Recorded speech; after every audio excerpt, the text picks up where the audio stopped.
El doctor Alejandro Ochoa Botero es abogado de la Universidad de Medellín, doctorado en Derecho de la Universidad Externado de Colombia, catedrático de la Maestría de Derecho Procesal de la Universidad de Medellín y de la especialización en Derecho Procesal de la Universidad Pontificia Bolivariana. Fue director de la especialización en arbitraje de la Universidad de AFIT, conjuez de la Sala Civil del Tribunal Superior de Antioquia y exárbitro de la Cámara de Comercio de Medellín. El doctor Maximiliano Londoño Arango es abogado de la Universidad Pontificia Bolivariana, especialista en responsabilidad civil y seguros de la Universidad de AFIT, maestría en Derecho de Columbia University School of Law, Nueva York, graduado en honores. Fue asociado de Javier Tamayo, Jaramillo y Asociados de 2002 al 2008. Es árbitro del Centro de Arbitraje y Conciliación de la Cámara de Comercio de Medellín y ha sido admitido a la práctica por la Barra del Estado de Nueva York, Estados Unidos. Profesor de posgrado en diversas universidades del país, en especialización de responsabilidad civil y seguros, derecho comercial y derecho en sociedades. Codirector de la especialización de responsabilidad civil y seguros de la Universidad EAFIT y socio de la firma Londoño y Arango Abogados. El modelador del panel será el doctor Juan David Palacio, es abogado de la Universidad Pontificia Bolivariana, especialista en responsabilidad civil y seguros de la Universidad de AFIT, socio de la firma Pineda y Asociados, profesor de posgrado de la Universidad de Pontificia Bolivariana y miembro del IARCI. Doctores, bienvenidos, muchas gracias. Bueno, buenas tardes a todos. Para terminar este seminario de la responsabilidad civil de los constructores, pues nos vamos a centrar en este panel a discutir, sin entrar a profundizar mucho, todos estos temas ya puntuales de la responsabilidad civil, ya analizada puntualmente desde el análisis de las normas generales y de la evolución jurisprudencial, si es que así se podría analizar. Entonces, la idea o la fórmula para este panel, inicialmente cada uno pues, de los conferencistas o de los miembros de la mesa que me acompañan van a hacer una pequeña disertación sobre temas generales para que ya entremos a debatir junto con la colaboración de ustedes sobre estos temas de la responsabilidad. Doctor Alejandro, bienvenido, muchas gracias. Buenas tardes a todos. Quiero empezar haciendo una advertencia muy comedida que me sale desde lo más profundo de mi sentido ético, y es que yo no tengo formación académica en responsabilidad. Algunos de mis exalumnos, expertos guasones todos, muchos de los cuales están aquí, dirían que esa es una anotación superflua porque a lo largo de la conferencia eso se irá notando. ¿Y de qué manera? Yo tengo formación de procesalista, no de sustancialista, no obstante que estos temas de la responsabilidad discurren por mi ejercicio profesional con algún grado de regularidad. Repito, no tengo formación académica en esos temas. Quiero empezar por decir que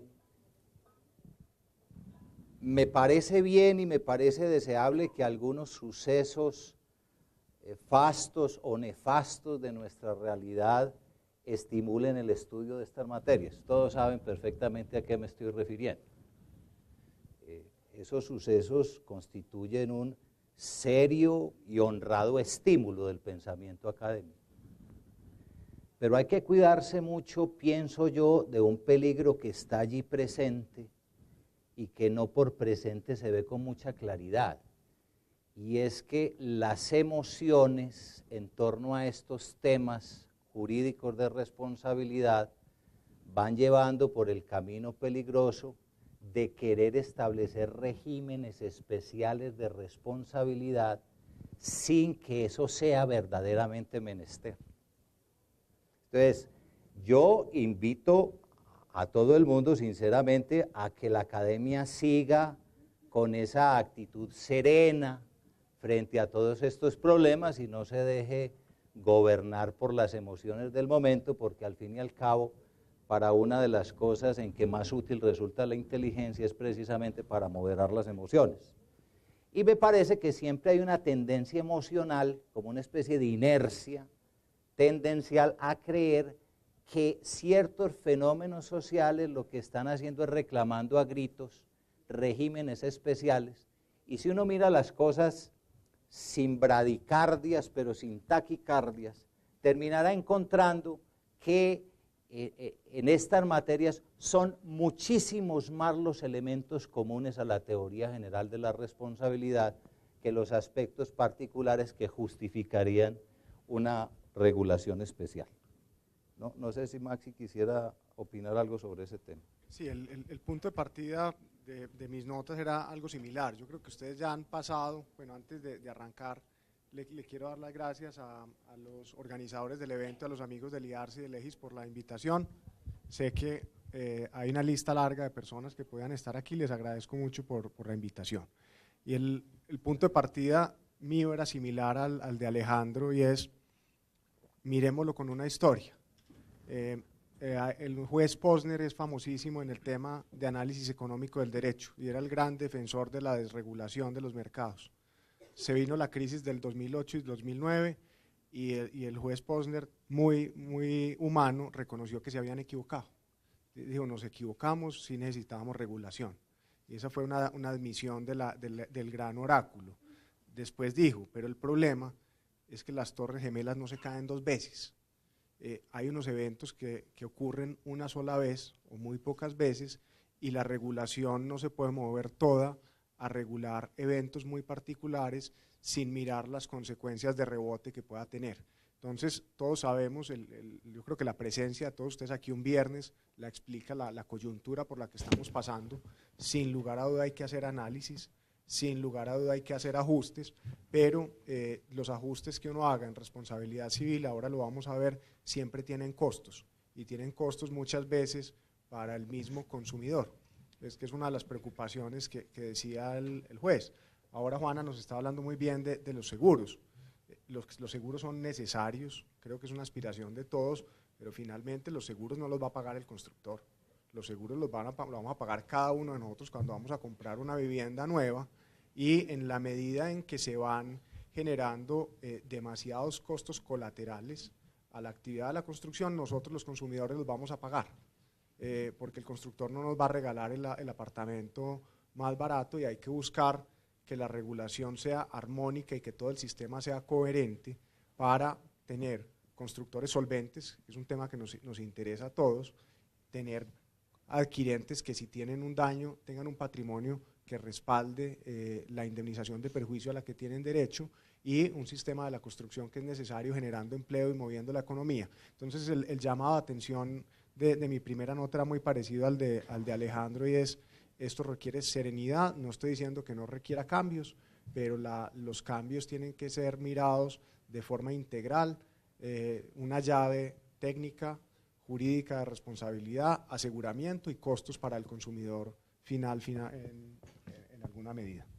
Y interviniendo un poco con ese tema, también creo que el análisis no tiene que ser solamente desde el aspecto de la regulación de la actividad como tal, porque coincido con Alejandro que son más las aproximaciones a la teoría general de la responsabilidad civil en general, que una necesidad explícita de estar diciendo que este es un régimen independiente y autónomo al que no se le deberían aplicar todas las reglas generales. Yo creo que si bien es cierto, esta actividad requiere de unas intervenciones especiales, la teoría general tiene esos elementos. Ahora, no se nos puede olvidar a nosotros que la responsabilidad civil en el mundo y en Colombia tiene su desarrollo básicamente en la jurisprudencia. Y para meterme un poco en ese tema, debemos evitar que los jueces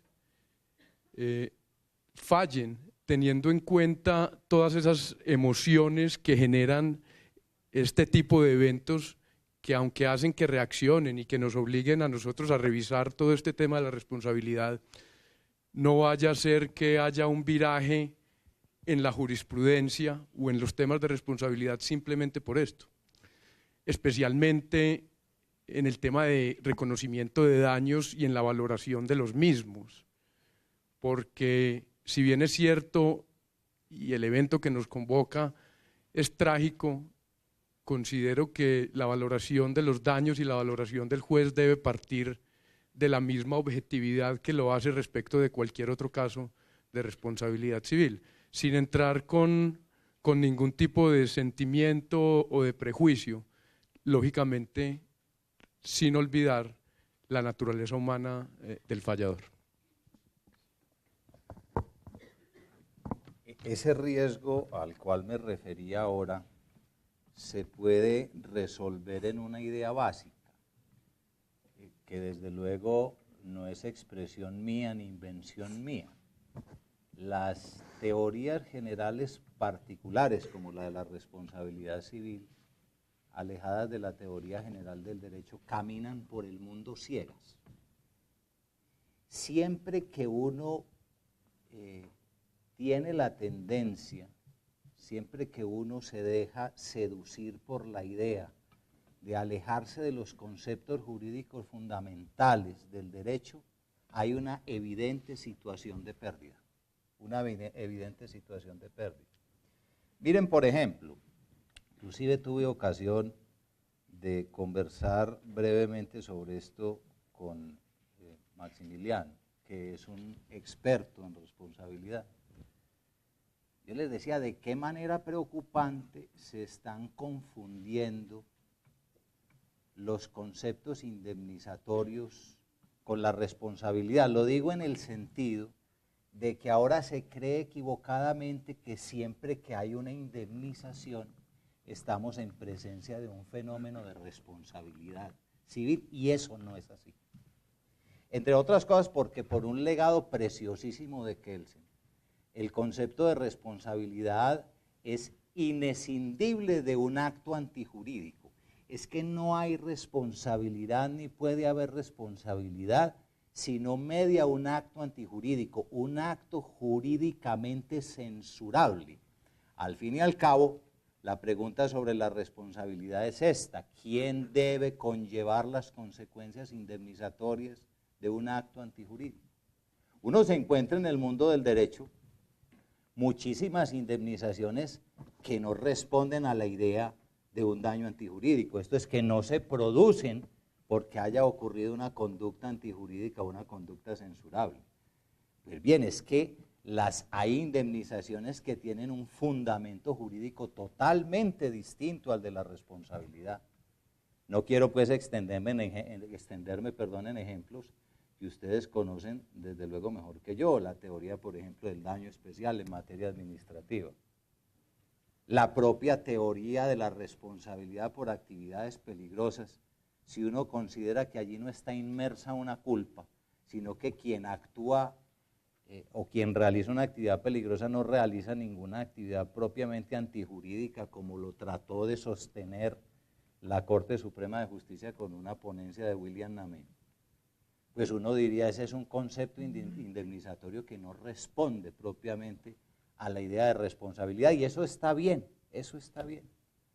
Y en unos términos medio quijotescos diría uno, de esos polvos siempre surgen estos lodos. Por ejemplo, la obligación de garantía decenal, de la cual tanto se habla en materia de responsabilidad del constructor, si uno le examina con cuidado, sin las emociones propias de estos sucesos, se va a encontrar que en realidad ese no es un tema de responsabilidad. La garantía decenal del constructor es lo que se llama, en teoría del derecho, una obligación reforzada de resultado. Y eso no solo se presenta en el ámbito de la responsabilidad civil. Obligaciones reforzadas de resultado hay muchísimas. Quizás uno ha pasado por ellas sin percatarse o sin detenerse en su propia naturaleza jurídica. ¿Qué es eso en términos jurídicos, pienso yo, rigurosos? ¿Qué es eso de la garantía decenal? Aquel contratante que por razón del contrato está en una posición jurídica de obligado al resultado, solo podrá exonerarse si acredita que hay una causa extraña, esto es, que no fue su conducta la que produjo el resultado dañino. Eso pues es digamos, el ABC del derecho de responsabilidad contractual. Pero tiene la posibilidad de exonerarse a partir de la demostración de la existencia de esa causa extraña. Pensemos en una fuerza mayor o en un caso fortuito. ¿Qué es lo que cambia el panorama jurídico a partir de la obligación de garantía? Que con la obligación de garantía, y por eso se dice que es una obligación reforzada de resultado, el contratante ya ni siquiera estará en la posibilidad de exonerarse afirmando una fuerza mayor o un caso fortuito. Por eso se le llama precisamente una obligación reforzada de cumplimiento. Miren ustedes esa explicación perfectamente clara en el libro del maestro Fernando Inestrosa sobre obligaciones. Y entonces miren ustedes que esa obligación reforzada de resultado que tiene el constructor no es una obligación que se derive propiamente de la responsabilidad civil, porque en ese momento nadie tiene por qué haber hablado de responsabilidad civil. Las cosas consisten sencillamente en que durante un tiempo, que nuestra legislación es de 10 años, el constructor tiene la obligación de hacer efectivo el resultado que no se produjo o que se menoscabó o que se debilitó precisamente por una circunstancia de ruina. Esa no es una obligación indemnizatoria. Ahora, el incumplimiento de la obligación de garantía, o el cumplimiento tardío de la obligación de garantía, o el cumplimiento defectuoso de la obligación de garantía, todas son hipótesis que conducen desde luego a la responsabilidad civil, como quiera que, repito, esa responsabilidad siempre parte de un acto antijurídico, de un acto censurable, tanto la responsabilidad penal como la responsabilidad civil. No sé si Maki quieres.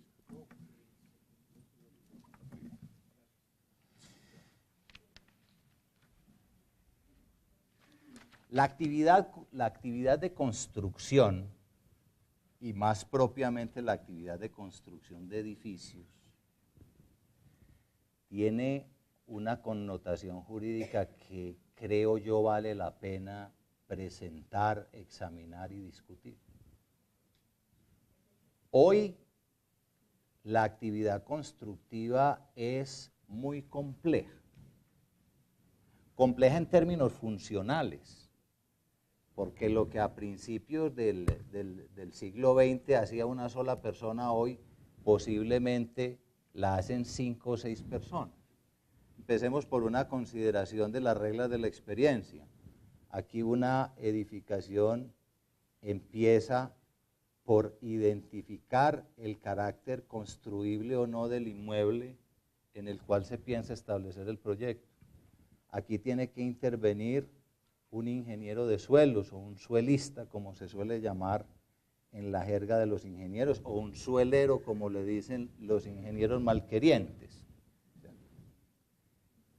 Tiene que intervenir lo que se llama un diseñador estructural. Esto es una persona especialmente capacitada para calcular las cargas y los pesos de la estructura, de tal manera que esa estructura no tenga riesgos de colapso, o lo que llaman pues el calculista. Se necesitan los diseñadores de espacios, que son los arquitectos. Y en última se necesitan los constructores, con un enorme ejército de operarios que van al anca de esos constructores. Ahora, cada uno de esos sujetos que intervienen en el proceso constructivo, no sé si ese es el término correcto, pero convengamos que podemos utilizarlo. Todos esos sujetos que intervienen en el proceso constructivo tienen algunos elementos en común en las relaciones jurídicas a las cuales ellos pertenecen, en las relaciones jurídicas en las cuales ellos ocupan posiciones.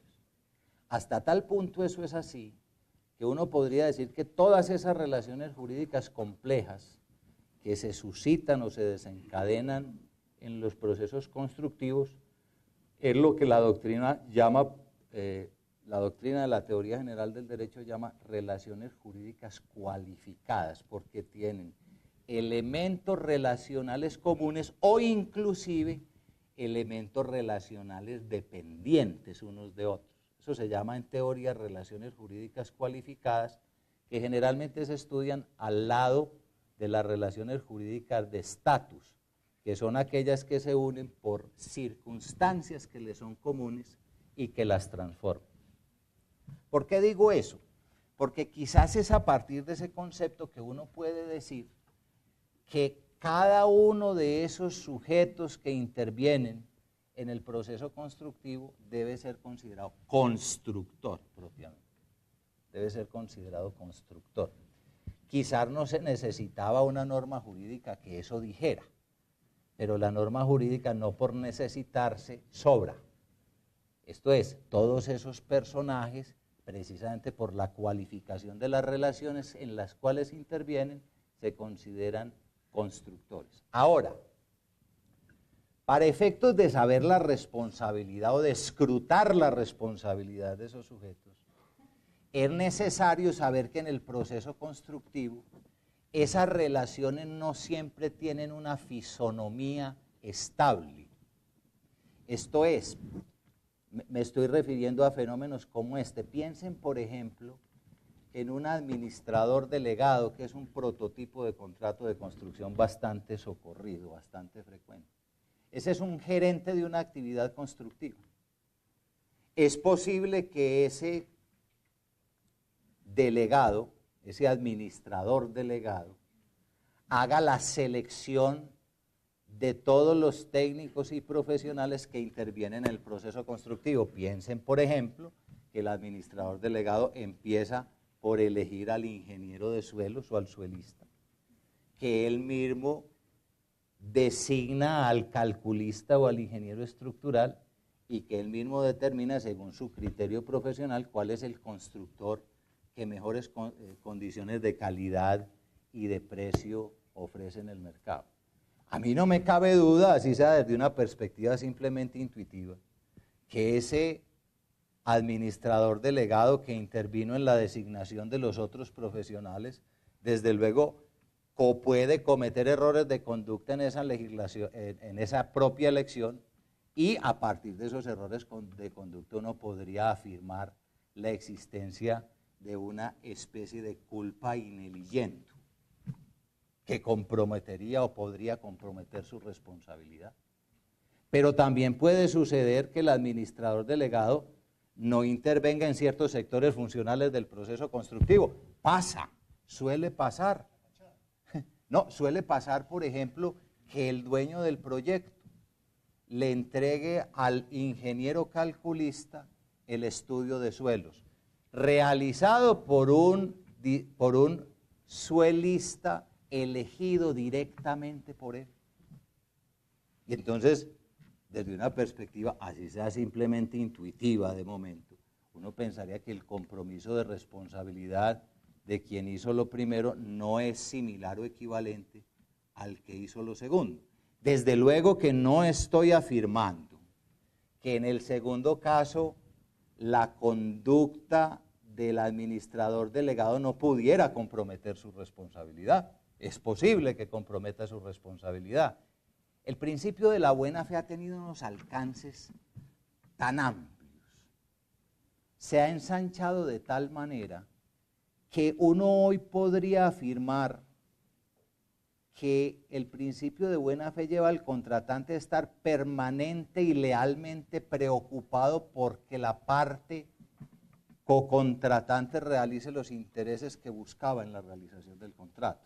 Entonces uno podría pensar cosas como esta, que son perfectamente visibles en la experiencia. Si, por ejemplo, el administrador delegado, conociendo la incapacidad técnica o las dudas que gravitan sobre un ingeniero de suelos, se calla esa circunstancia, no tiene el acto de lealtad contractual de comunicarlo al dueño de la obra que le está encargando la administración de la misma, me parece que allí podría haber una responsabilidad precisamente a partir del incumplimiento de esa obligación. Pero lo que quiero significar es que a mi juicio esos no son dos fenómenos equivalentes. No son dos fenómenos equivalentes. Hay veces el administrador delegado interviene como asesor, por ejemplo, en la elección de los productos con los cuales se habrá de construir la obra. Y uno pensaría en principio que esa obligación es una obligación de medios. Esto es que el administrador delegado, en línea de principio, no tendría por qué ver involucrada su responsabilidad en relación con el carácter concreto y específico del producto. No sé si quieres. Yo creo que ahí, en todo lo que estás expresando, y vuelvo como a lo que se dijo inicialmente, no se nos puede olvidar que este es un caso de responsabilidad civil. Y como caso de responsabilidad civil debe buscar verificarse en él para que surja la obligación de indemnizar todos los elementos propios de la responsabilidad civil. ¿Y a dónde voy con esto?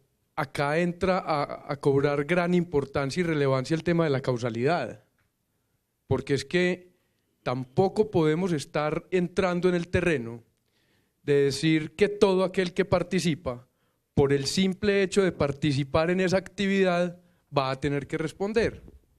Y yo creo que a eso es eso es lo que se está pretendiendo por parte de las víctimas, no solamente del nefasto caso que ocurrió acá, sino de cualquier caso de responsabilidad.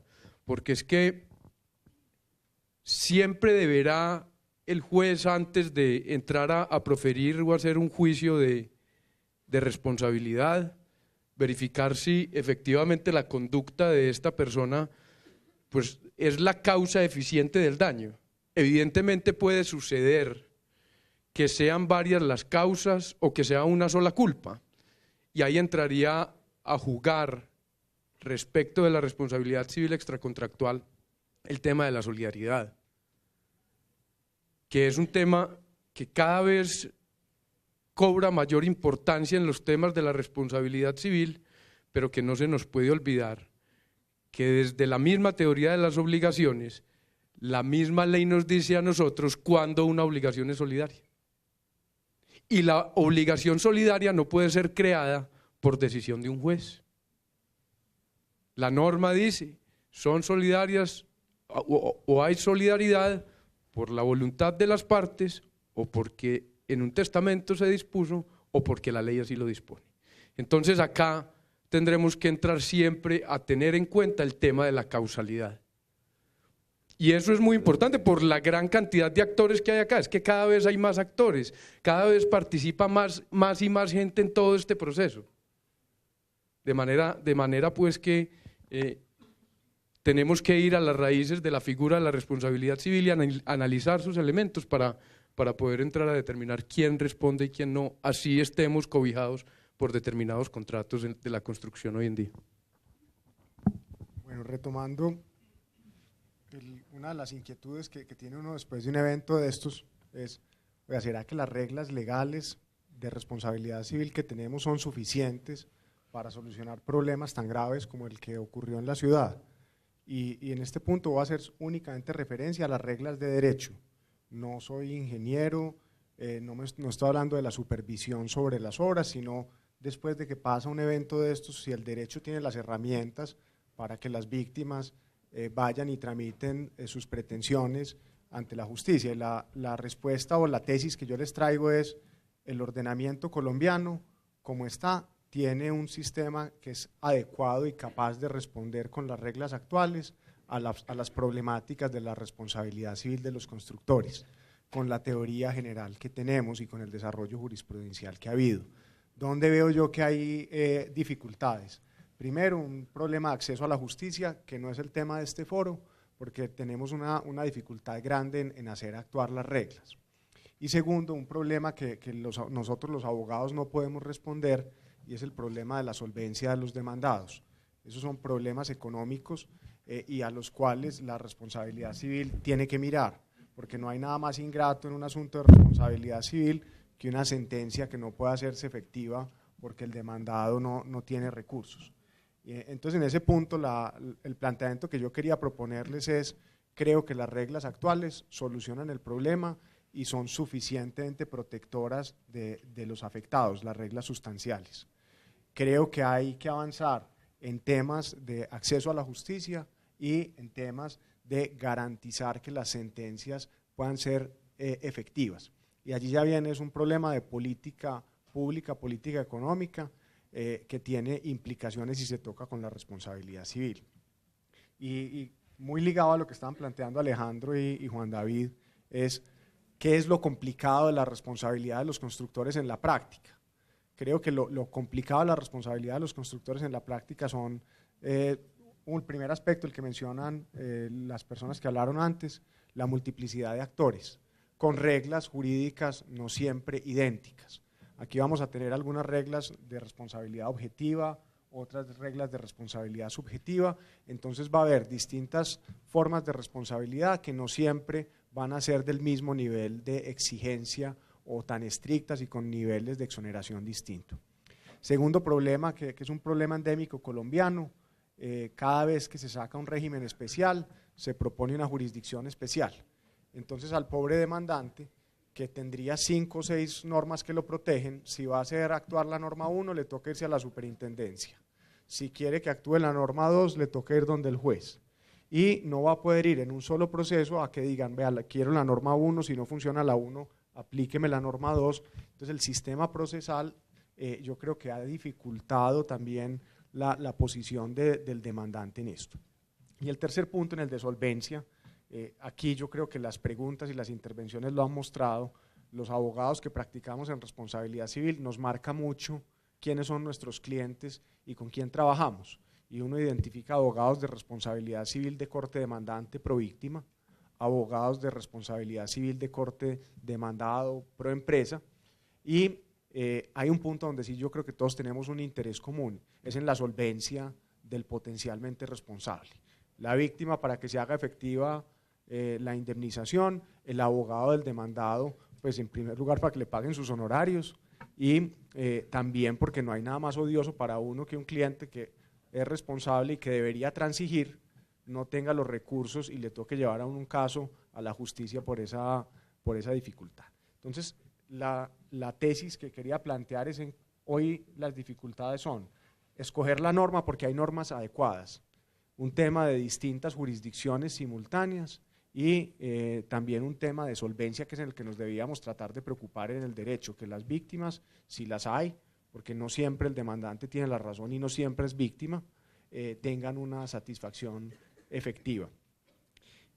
Ya entrando en detalle dentro de ese mapa, creo que la teoría general nos da, uno en constructores lo que yo siempre haría es tratar de sacar el esquema o el árbol de decisiones en quién responde y cómo responde, y aquí vamos a empezar a aterrizar en las distinciones contractual, extracontractual, y lo que ve uno mucho, como en el caso que nos mencionan ahora de la alquería y en casos de responsabilidad precontractual, es que muchas veces se frustra la demanda, no porque el demandante no tenga razón, sino porque se fue por el camino equivocado, y esa es una de las dificultades en materia de constructores. Entonces, lo que les querría plantear, y yo creo que ya les doy la palabra a los demás, es cómo nos empezamos a mover dentro de ese mapa de la responsabilidad con los temas de construcción. Cuando nos vamos a la responsabilidad contractual, y ya nos han dicho, hay 2 modelos de contratos o distintos modelos de contratos con asunciones de riesgo distintas y con percepciones distintas. Yo personalmente no estoy de acuerdo con el planteamiento de Alejo del administrador delegado. Yo creo que cuando alguien construye, sea cual sea el contrato que construya, asume las garantías del constructor frente a la calidad de la obra. Hubo un laudo importante donde Alejandro hizo la posición que les defiende aquí, la sostuvo en el proceso, que es el de Conavi contra Concreto, y finalmente la respuesta mía para el administrador delegado es: si usted no está de acuerdo, no ejecute. y a los clientes constructores, porque hay veces el comité de obra presiona mucho, quiere la fachada volada más barata de todas, el mármol más barato de todos. En los contratos hay que dejar, yo tengo derecho de veto, porque si yo ejecuto como constructor o ejecuto el proyecto como constructor, le estoy dando mi garantía y estoy asumiendo ese riesgo. Entonces el constructor, yo creo que cuando ya pasa la etapa de ejecución, vía administración delegada, precios unitarios, un precio global, sistema EPC llave en mano, cuando usted se deja poner el sello de que usted lo construyó, asume todas las garantías propias de la construcción y no simplemente responsabilidades invigilando. Es ingrato frente a ese constructor. ¿Qué tiene que hacer el constructor? Trasladar el riesgo. No admita a un subcontratista que no le dé una garantía suficiente. Deje en su contrato de administración delegada que usted tiene derecho de veto frente a decisiones del comité, o que el comité le releve de la garantía cuando usted no esté de acuerdo para ejecutar alguna obra específica. Y para que no se vayan cansando de mí, volvemos a donde el doctor Alejandro. A ver, ya que tocaste el tema de ese famoso laudo que por lo que viene estos días el doctor Javier Tamayo en su obra le dedica varias páginas. Pues que ganamos, Alejandro. Sí, es un asunto muy interesante, es un proceso maxi de 10 años, no sé. Ese proceso, a ver, fue la primera demanda arbitral que yo llevé, 2002. Un proceso arbitral en Bogotá, la oficina del doctor Tamayo, desde luego con la presencia determinante de Maximiliano, demandó a una constructora muy importante de aquí que ya se ha mencionado, y yo fui el apoderado de esa constructora. La sentencia fue condenatoria y la tesis que yo propuse allí de alguna manera reafirma mi planteamiento inicial, en el que es perfectamente compatible con el que plantea Maximiliano. Lo que yo he querido decir es que a mí me parece que el concepto de responsabilidad en la actividad constructora no obedece a un solo rasero, no obedece a un solo criterio, porque esas relaciones jurídicas que he llamado yo relaciones jurídicas cualificadas tienen unas especies de movimientos a lo largo del proceso constructivo que obligan a reparar en las posiciones que se van encontrando, los distintos sujetos. Pero vuelvo al tema.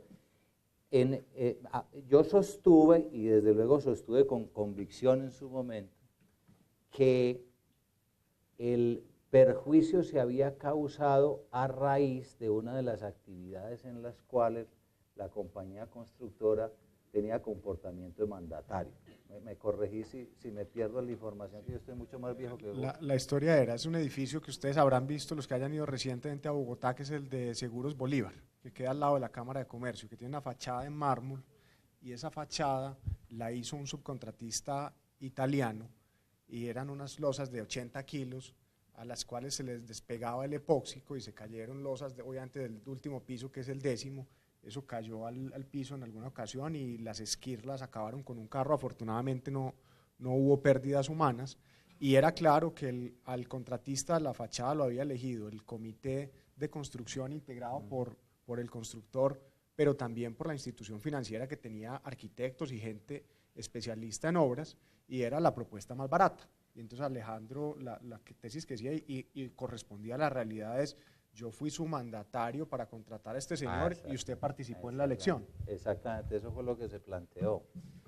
El tribunal, con una tesis enteramente razonable, sostuvo que la circunstancia de que en este caso la constructora hubiese actuado en el tema concreto del debate como mandatario, pues no lo exoneraba de las obligaciones de resultado que como constructor tenía.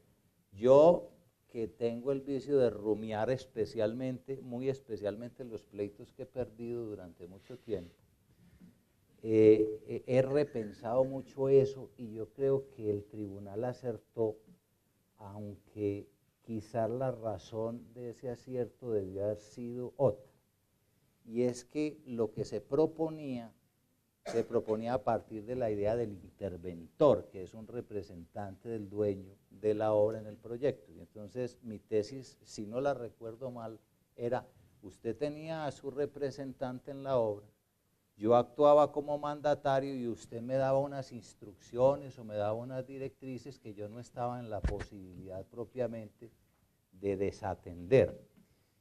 Terminé concluyendo una cosa que me acerca mucho a la decisión del tribunal, y es que al fin y al cabo la posibilidad de tener un interventor en la obra se concreta en lo que los juristas llaman una posición jurídica de privilegio.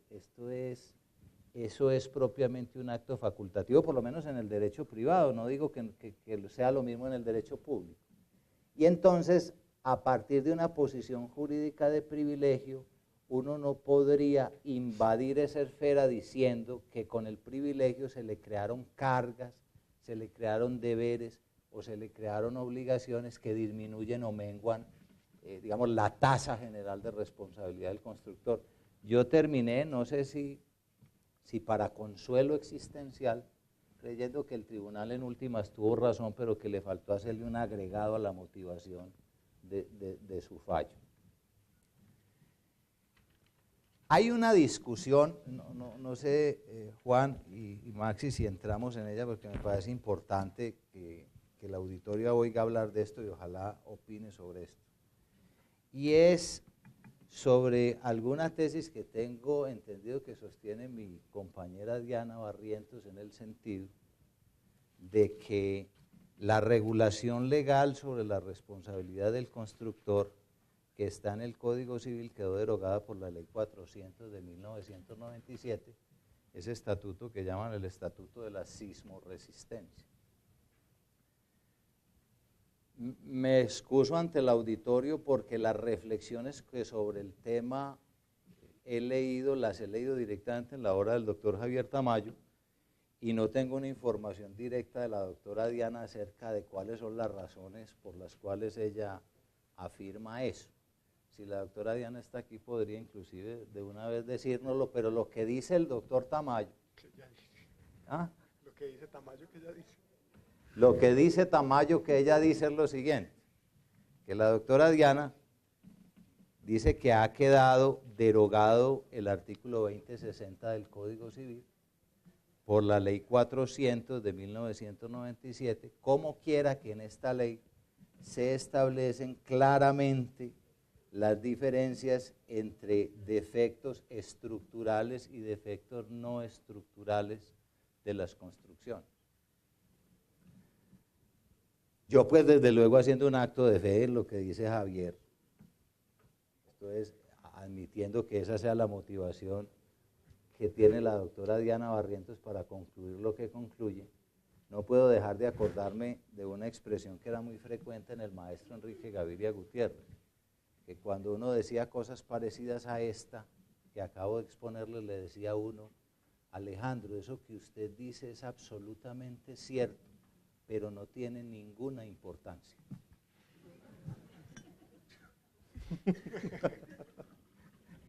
Quienes conocieron al doctor Enrique Gaviria, yo tuve ese enorme privilegio, utilizaba mucho esa expresión: eso que dice usted es cierto, pero no tiene ninguna importancia. ¿Cómo aplico yo eso a la reflexión que dice el doctor Tamayo sobre lo que dice decir la doctora Diana Barrientos? Sí, es cierto que en la Ley 400 se establecen diferencias entre defectos estructurales o fallas estructurales y fallas no estructurales. Y pregunta uno, ¿y eso qué? Pues que allá se haga esa clasificación o esa diferencia no significa para nada que a partir de ella pueda uno razonablemente concluir una derogatoria tácita. Y entonces yo vuelvo a hacer la invitación que hice en un comienzo. No nos alejemos de los conceptos jurídicos fundamentales, porque cuando uno empieza a alejarse de los conceptos jurídicos fundamentales, se va instalando definitivamente una venda que no lo deja ver. ¿Cómo se producen las derogatorias de normas? De tres maneras. De tres maneras. Las normas se derogan expresamente, cosa que aquí no sucedió y que debería proporcionarle a uno un indicio muy importante de que no hubo la intención de derogarla. No hubo derogatoria expresa y no hubo derogatoria orgánica, porque a mí me parece absolutamente exagerado sostener uno que en la Ley 400 de 1997 está íntegramente regulado el tema de la construcción y de la responsabilidad. Ahora, se preguntará uno, porque eso es lo único que queda por preguntarse, si uno a partir de esa reflexión, de ese argumento, podrá establecer que hubo una derogatoria tácita del artículo 2060 del Código Civil. Si habrá una derogatoria tácita de un régimen de responsabilidad, de una institución de obligación de refuerzo o de garantía, por el hecho de que una ley que tiene el propósito concreto de establecer como exigencia central las construcciones antisísmicas, sí podrá uno, repito, decir que eso tiene un efecto derogatorio tácito de unas normas que tienen un objeto, por cierto, muy distinto, que es el de regular la responsabilidad patrimonial o la responsabilidad civil. Me parece claro que allí no hay ninguna derogatoria, pero tampoco la hay por las razones que expresa el doctor Tamayo, que son absolutamente ciertas, pero que no tienen ninguna importancia. El doctor Tamayo dice que él considera que esa norma no está derogada porque a él le parecería muy inconveniente que la norma esté derogada, y que yo conozca, y me disculpa la ortodoxia exagerada, la conveniencia o inconveniencia de una derogatoria no es la que determina que una norma haya sido derogada tácitamente. Hay normas, hay derogaciones tácitas que son manifiestamente inconvenientes y nadie les puede negar su carácter de derogatoria normativa. El planteamiento mío va muy en la línea de Alejandro y de pronto para hacerlo más extensivo y no centrarlo en el tema de esta discusión concreta entre el doctor Tamayo y la doctora Diana, ambos muy respetados en estos temas. Lo que yo les sostengo o quiero sostener es que en materia de responsabilidad de constructores yo no veo particularidades especiales sobre el régimen general de la responsabilidad contractual y sobre la responsabilidad extracontractual. En materia contractual, ¿qué problemas hemos visto y cómo los ha solucionado la jurisprudencia que confirman esto? Y yo diría, vámonos en contrato en las fases. La primera fase ya de contacto serio entre el constructor y el cliente sería la entrega. Y en materia de entrega hemos tenido problemas, por ejemplo, cuando al cliente le van a entregar su apartamento, una pregunta parecida a la que hacía la doctora acá, y no tiene el golfito, o no tiene la piscina, o no tiene el número de parqueaderos que se había prestado. Tal vez el antecedente más llamativo que tenemos en Colombia es el de la sentencia de Boulevard Niza, en el cual el demandante se fue por la vía contractual, diciendo: usted me incumplió el contrato. La corte revisó el contrato y decía: a usted le prometieron un local de 20 por 20 con baño, el local lo tenía. A usted de pronto lo que le incumplieron fue una publicidad, y hay un tema de responsabilidad precontractual por publicidad engañosa. Pero aquí estamos, no hay un régimen especial de publicidad engañosa para constructores, sino que es el general, y posiblemente el llamado a atención para nosotros los abogados es dónde nos vamos a ubicar.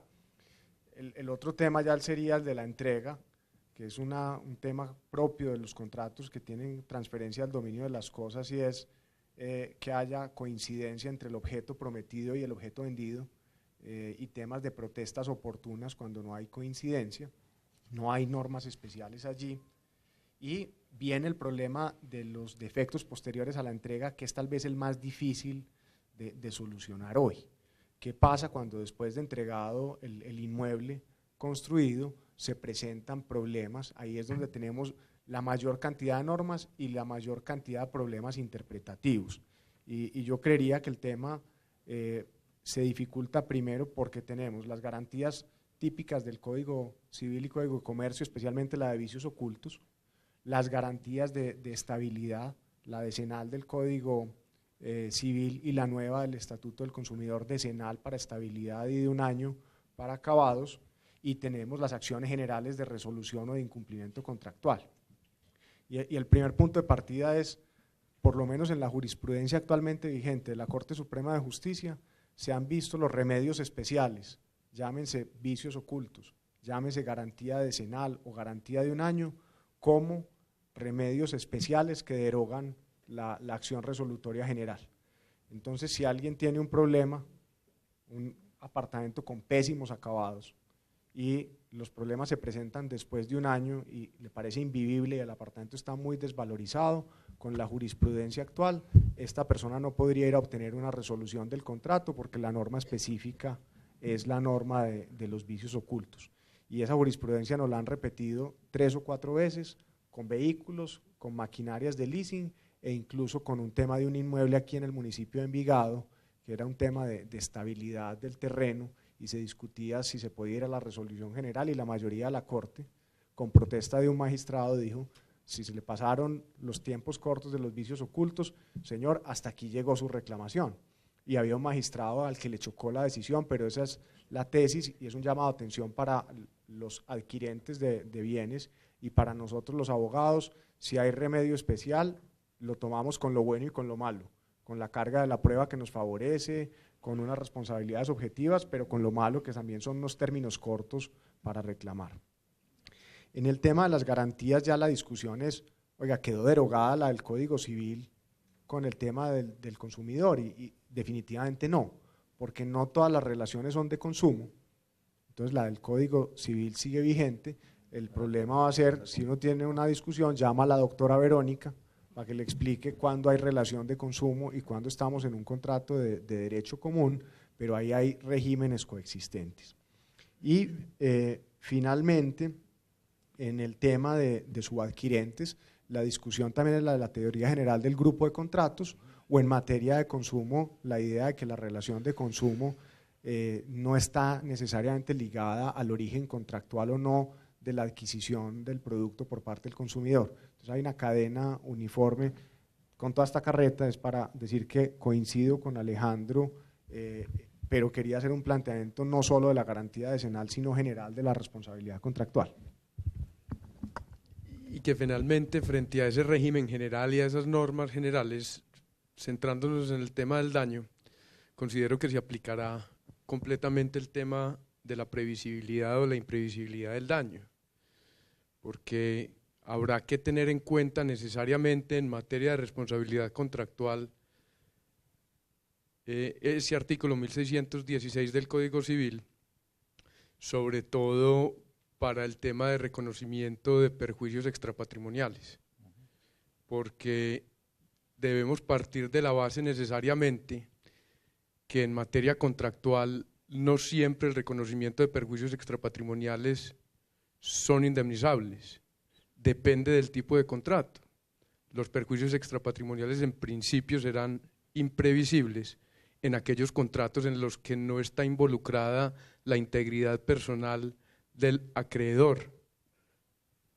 Serán previsibles, contrario sensu, cuando pues esté vinculada esa integridad, y vendrá el tema del reconocimiento de estos ante el incumplimiento por culpa, agravio o dolo de ese deudor incumplido.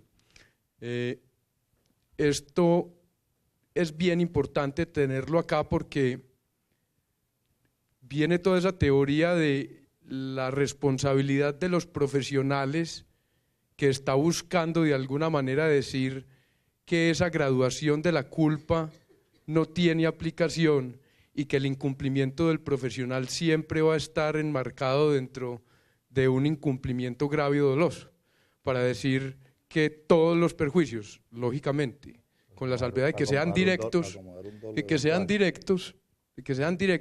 son indemnizables. Entonces, es bien importante y insisto, lo que dije desde el principio y lo que han manifestado los miembros de la mesa, la teoría general de la responsabilidad civil se debe aplicar a la responsabilidad civil contractual y debe aplicarse como una sola teoría. Debemos dejar de mirar la responsabilidad civil como que si fuera una teoría para las víctimas y como que si fuera otra para los responsables. La teoría de la responsabilidad civil es una sola, es una sola. Entonces, dependiendo de a quién estoy defendiendo, dependiendo de cuál es mi teoría, la responsabilidad civil es pro víctima o pro responsable. Entonces, insisto, debemos partir de la base de principios generales, teoría general. Evidentemente este es un tema que requiere un análisis especial por su contenido técnico, pero que no nos obliga a alejarnos de ninguna manera de las bases generales de la responsabilidad civil. Yo no sé si ustedes dos tienen algo más que agregar y si no invitar al público a que haga las preguntas respectivas frente a estos temas. Es que, a ver, hombre, esa tendencia victimológica cuyo líder, o por lo menos, digamos, cuyo precursor en nuestro medio fue definitivamente el doctor Gilberto Martínez Rabe, es una expresión de una incoherencia, porque es que uno no puede hacer victimología creando otra víctima. Esto es, tratar de proteger, como se ha tratado de proteger, al que fue víctima de un daño, no, creando otra víctima, esto es otro responsable, me parece una victimología incoherente.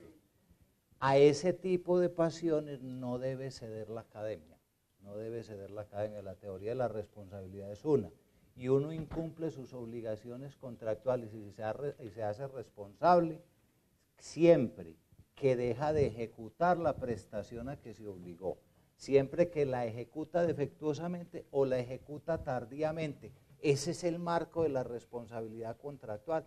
En cualquiera de los casos, desde luego con algunos matices particulares que no tienen por qué contrariar la teoría ni darle espalda a la teoría. Yo creo que podemos decirle al auditorio que... Sí, quiero dar como matizar un poquito la posición, y es la responsabilidad subjetiva y la responsabilidad objetiva en la balanza de la responsabilidad arbitra de derechos entre víctima y responsable, crea o no crea una obligación. Yo creo que la balanza sí se inclina hacia uno u otro lado dependiendo del régimen que uno adopte. Si es un régimen de responsabilidad subjetiva, sin lugar a duda la posición del demandante es mucho más compleja, porque tiene que demostrar una desviación de algún deber o un estándar de conducta.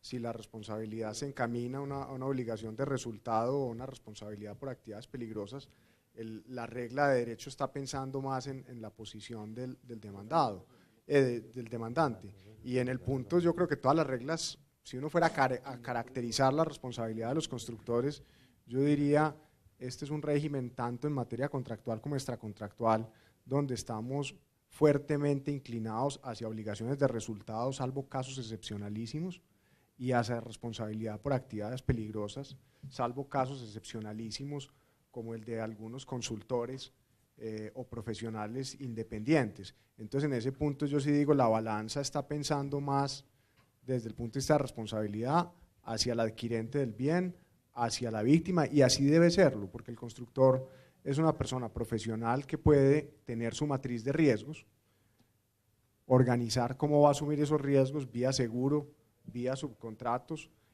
vía estructuras de vigilancia, y yo creo que el llamado a atención para que no quede pues tampoco como que aquí solo somos esta mesa de abogados defensores de demandados, que sí lo somos, y eso hay que reconocerlo, es que no se pierda la objetividad al fallar un caso concreto, porque ese es el problema que suele pasar después de eventos críticos, y que sin lugar a dudas uno tendría que ser una persona muy cínica cuando le cuentan una tragedia humana, así haya fuerza mayor o caso fortuito, uno como ser humano se estremece y también quiere buscar una forma que esta persona se sobreponga a esa pérdida.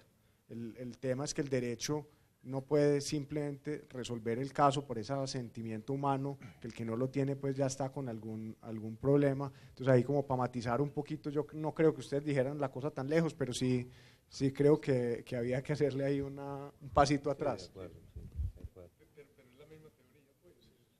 Yo creo que sustancialmente no hay ninguna variación a partir de lo que opina Maximiliano. Posiblemente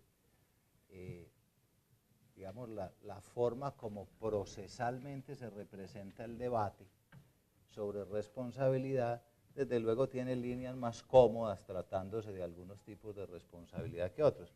Yo diría que en el fondo eso es un problema estrictamente procesal, ¿cierto?